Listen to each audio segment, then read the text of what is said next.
Bonjour, aujourd'hui nous allons parler de la relation client. Dans la vidéo précédente, nous avons découvert trois éléments du business model Canva, à savoir la proposition de valeur, le segment de clientèle et comment, via les canaux, on allait pouvoir délivrer, donc faire connaître et vendre cette proposition de valeur à ce segment de clientèle.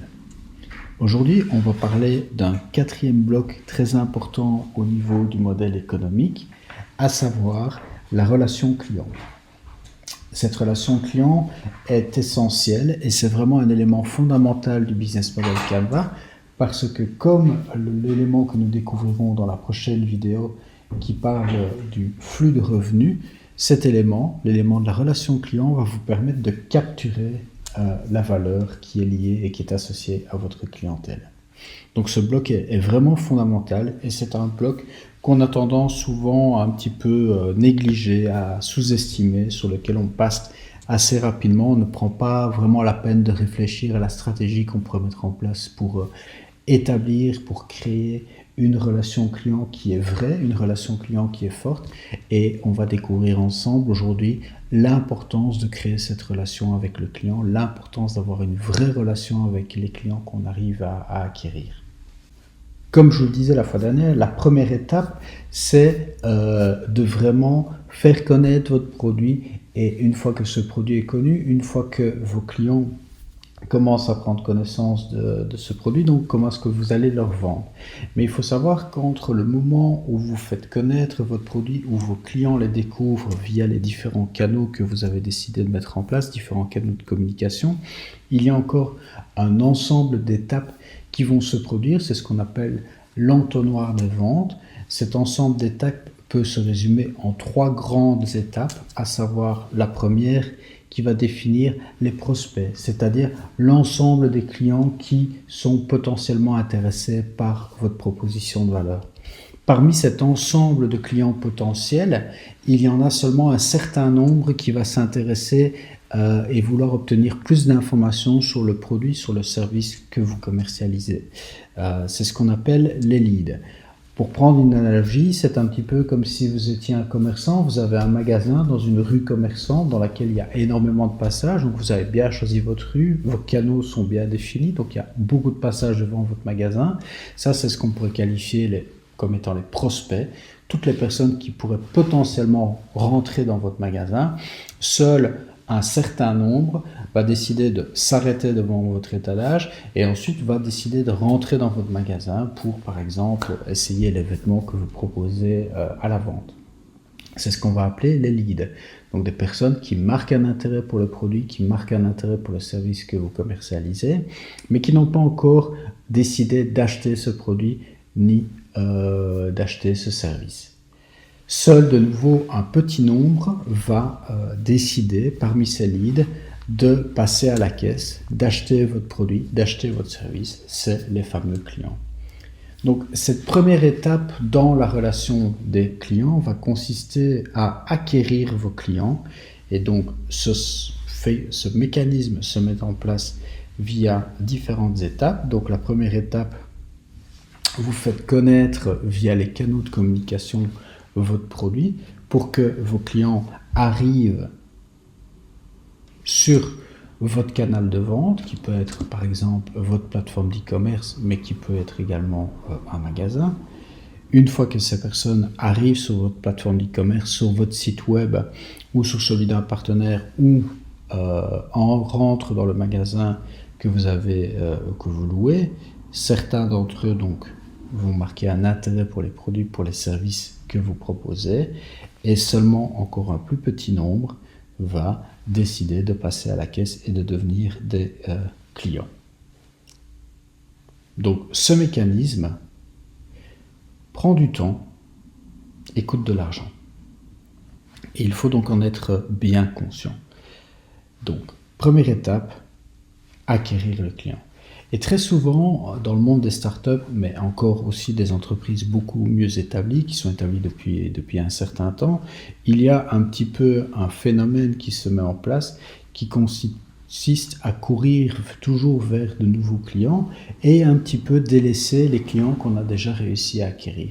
Or, comme on vient de le voir, ce travail prend du temps et coûte de l'argent. Donc, l'importance de ce bloc, l'importance de cet élément du business model Canva qui définit la stratégie que vous allez mettre en place pour établir une relation avec votre client, il est fondamental parce que l'étape suivante, c'est justement de réfléchir à comment est-ce que vous allez pouvoir fidéliser ce client. Vous avez réussi donc à travers différentes stratégies à acquérir des clients. La question maintenant, c'est comment est-ce que vous pouvez fidéliser ces clients? Comment est-ce que vous pouvez les conserver? Comment est-ce que vous pouvez faire également pour qu'ils deviennent fidèles à votre produit et qu'ils deviennent un formidable canal de communication et de recommandation et que vous puissiez bénéficier du bouche à oreille. Rien de tel qu'un client qui est satisfait par un produit, qui en parle autour de lui, auprès de ses collègues, auprès de ses amis, auprès de sa famille et qui recommande d'acheter ce produit. Ça, c'est vraiment quelque chose de fondamental, quelque chose d'essentiel quand on essaye de construire un modèle économique, quand on part à la recherche d'un modèle économique qui est répétable et qui est scalable comme le définit Steve Blank. Alors, fidéliser, il existe plein de manières différentes pour fidéliser des clients. La manière la plus connue, c'est par exemple la carte de fidélité. Donc, l'objectif simple qui se cache derrière une carte de fidélité, c'est le mot y est, fidéliser. Donc, c'est de donner l'envie à un client de venir revenir vers vous, revenir vers votre magasin, revenir vers votre site pour continuer à acheter soit le même produit, par exemple Starbucks et ses cafés, soit pour commencer progressivement, et on va le voir dans l'étape suivante, à acheter des options supplémentaires ou acheter d'autres produits, d'autres services que vous pouvez offrir à ces mêmes clients. Mais ce qui est vraiment essentiel, c'est ce retour également, cet effet justement viral, cet effet qui va permettre justement, grâce à la satisfaction de ces clients, grâce au fait qu'ils apprécient votre produit, grâce au fait que vous en preniez soin, qu'ils ont le sentiment que vous n'êtes pas juste une xème entreprise qui cherche à leur vendre un produit, mais qu'ils se sentent fondamentalement être respectés, être connus, ces clients vont par ricochet commencer à parler du produit, du service que vous proposez autour d'eux. Et ça, c'est un effet de levier qui est formidable, aussi bien d'un point de vue marketing que d'un point de vue bien sûr commercial, puisque ces mêmes clients vont vous faire venir, vont attirer des nouveaux clients vers votre business. On l'a également vu, donc la définition d'une startup, c'est une organisation qui est à la recherche d'un modèle économique qui est répétable et qui peut grandir. Dans cette recherche du modèle économique, c'est important de rester constamment au contact avec vos clients, de continuer à maintenir ce contact pour également continuer à récupérer du feedback de leur part, pour savoir comment est-ce que vous allez pouvoir améliorer vos produits, comment est-ce que vous allez pouvoir améliorer vos services, comment est-ce que vous allez pouvoir établir une meilleure relation client, comment est-ce que vous allez pouvoir mieux marketer, mieux communiquer autour de vos produits, comment est-ce que vous allez pouvoir améliorer l'ensemble des éléments du modèle économique et pas uniquement la proposition de valeur qui est associée au produit que vous offrez, au service que vous offrez. Donc, vous le voyez, cet entonnoir, ce qui compte surtout, et vraiment ce qui est essentiel une fois qu'on a réussi à le créer, c'est d'arriver à cette étape de fidélisation et de vraiment faire attention de ne pas l'oublier. C'est quelque chose qu'on a tendance assez régulièrement à sous-estimer, voire à ne pas du tout établir quand on est dans cette réflexion de création d'une entreprise. Et c'est pour ça que ce bloc qui définit la stratégie que vous allez mettre en place au niveau de la relation client, il est vraiment essentiel. Alors, on en discutait également. La définition d'une startup, je le répète, c'est une organisation qui est à la recherche d'un modèle économique qui est répétable et qui peut croître. C'est la dernière raison, c'est la troisième raison principale plutôt, qui permet de bien comprendre l'importance de cet élément du business model Canva, de cette fameuse relation client. C'est permettre de pouvoir faire croître votre entreprise, de faire croître votre business.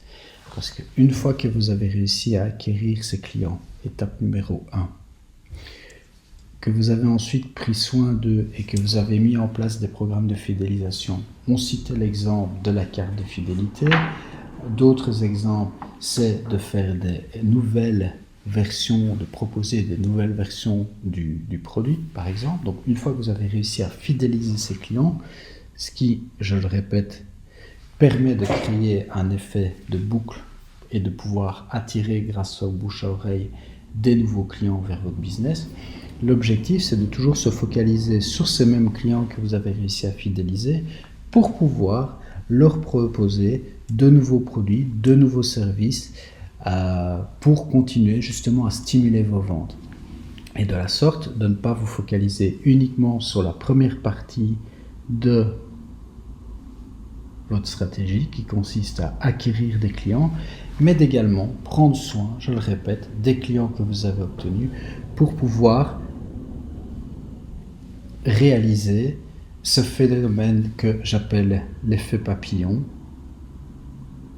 Vous obtenez, vous identifiez, vous acquérez des nouveaux clients et ensuite vous récupérez tout le retour sur investissement que vous avez effectué en amont, le temps, l'argent que vous avez destiné, que vous avez investi pour acquérir et fidéliser ces clients. Mais ce temps et cet argent, l'objectif c'est de pouvoir obtenir un retour supplémentaire sur cet investissement. Et ce retour supplémentaire, c'est une fois que vous avez réussi à établir ce lien, cette relation avec vos clients, vous allez pouvoir proposer des nouveaux produits, des nouveaux services. Vous allez pouvoir par exemple par la suite réaliser de la vente croisée. C'est une autre stratégie que vous pourriez décider de mettre en place. Ou vous pourriez également proposer à ces clients actuels de parrainer des nouveaux clients et de mettre en place des programmes justement de parrainage où chaque nouveau client qui est apporté par un client existant, ce client existant va recevoir un pourcentage sur la vente qui a été réalisée. C'est typiquement par exemple ce que Amazon a fait au démarrage et continue encore un petit peu à le faire, de moins en moins bien sûr, via des plugins, donc des petites applications qu'on peut installer très facilement sur un site web. Donc via ces petites applications, des propriétaires de sites web sur lesquels il y a déjà un certain trafic pouvaient proposer à la vente un certain nombre de produits qu'ils recommandaient, et chaque fois que ce produit était vendu via leur site web, via leur lien, Amazon rétribuait ces vendeurs pour justement avoir stimulé l'achat d'un des produits qui étaient disponibles dans leur catalogue. Donc ça, c'est une manière donc, de faire également et de continuer à travailler cette relation avec la clientèle pour pouvoir stimuler la croissance de votre start-up, la croissance de votre entreprise.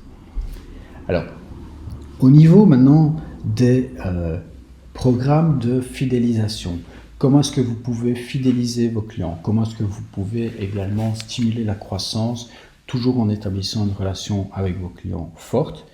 Je dirais qu'on peut de nouveau classer ça sous la forme d'une matrice à 2 dimensions.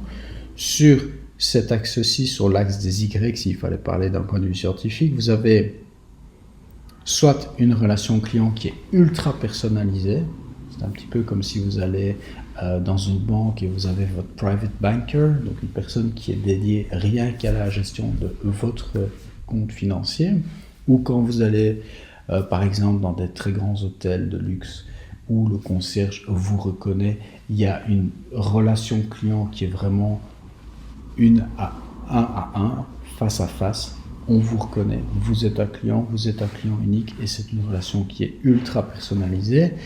Ou alors vous pouvez aller dans une relation clientèle qui est plutôt générique, qui est plutôt une relation de masse, où finalement vous offrez plus ou moins le même type de programme de fidélisation, le même type de relation clientèle à l'ensemble de vos clients. De nouveau, cette relation clientèle va pouvoir se faire soit via les nouveaux modes de communication qui sont liés à l'Internet, qui sont liés au web, ou décider d'établir une relation client qui va être beaucoup plus physique, qui va être beaucoup plus proche.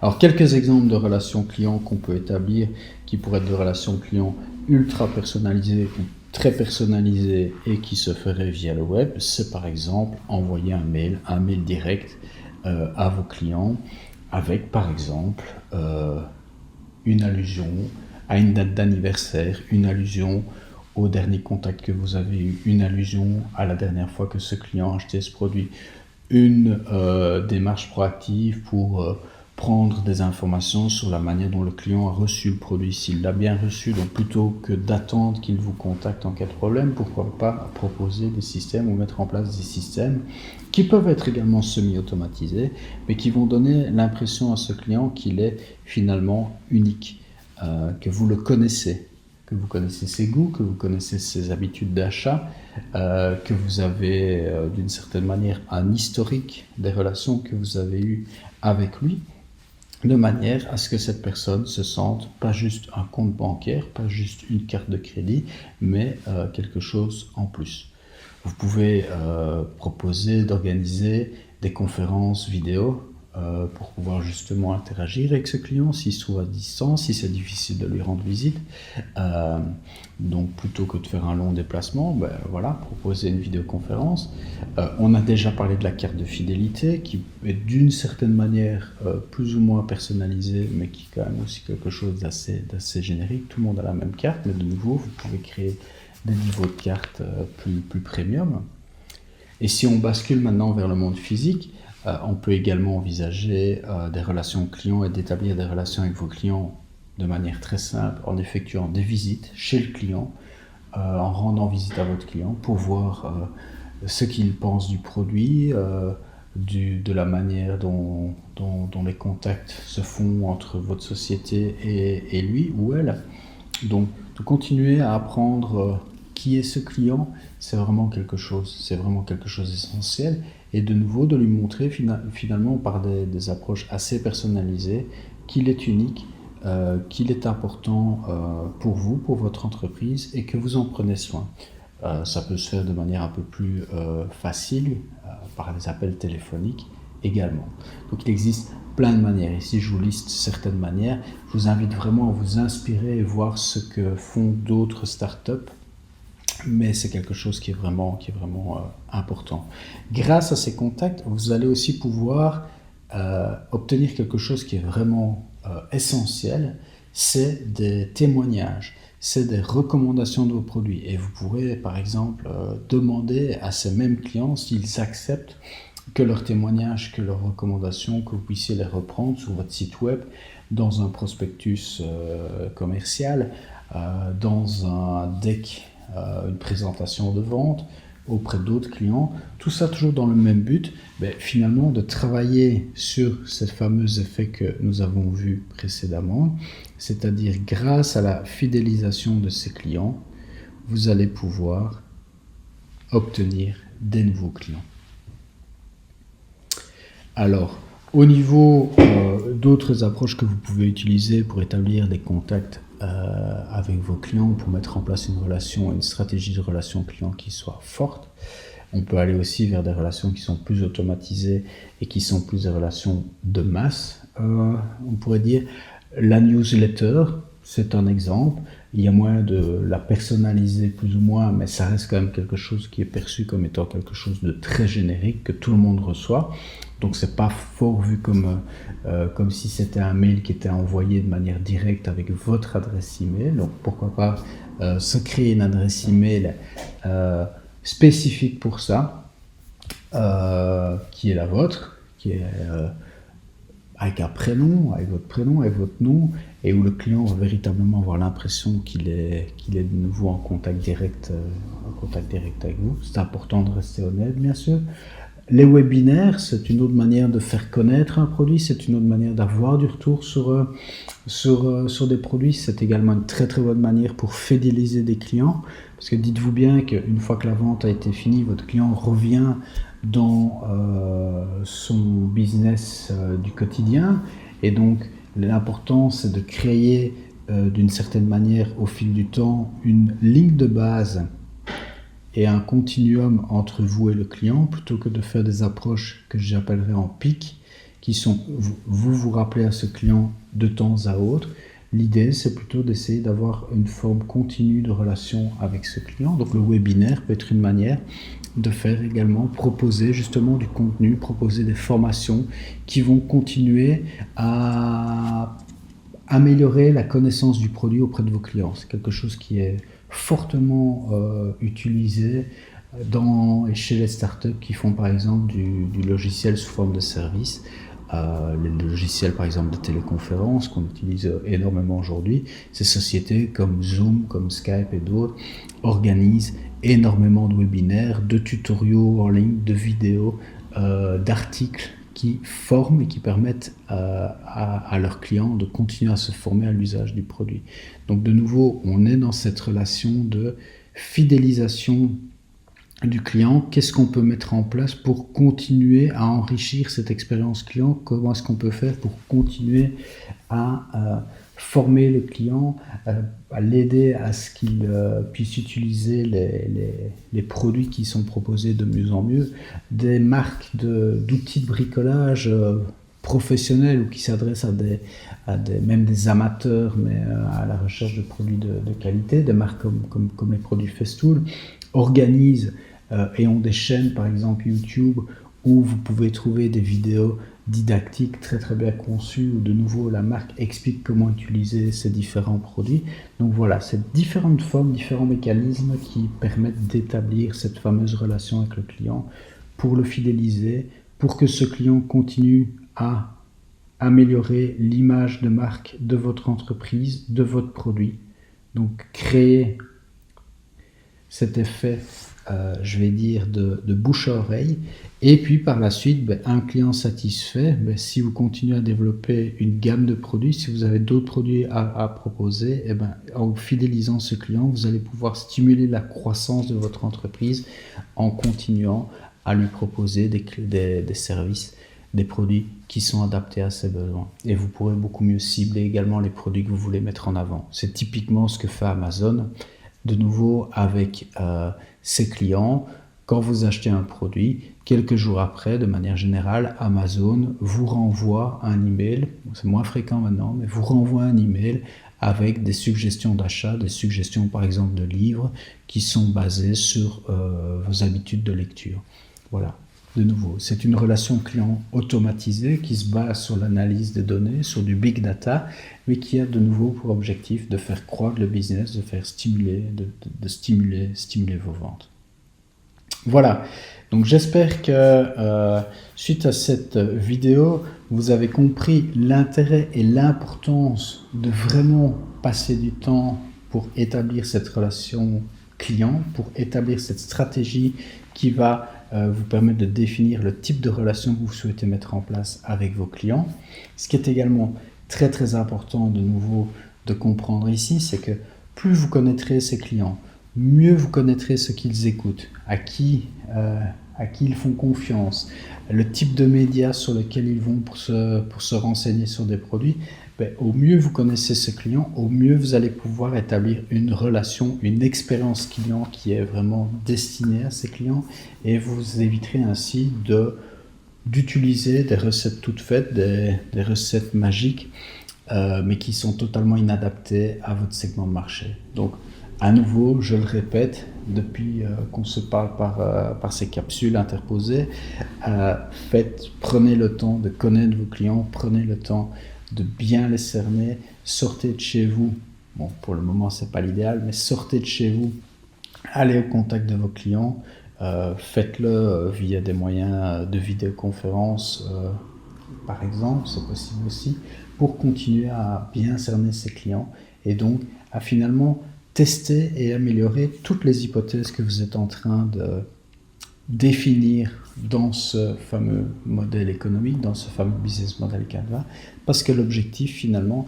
c'est d'itérer, c'est d'améliorer étape après étape, rencontre après rencontre, la stratégie que vous envisagez pour finalement converger vers quelque chose qui fait sens, quelque chose qui répond finalement à ce segment de marché que vous ciblez.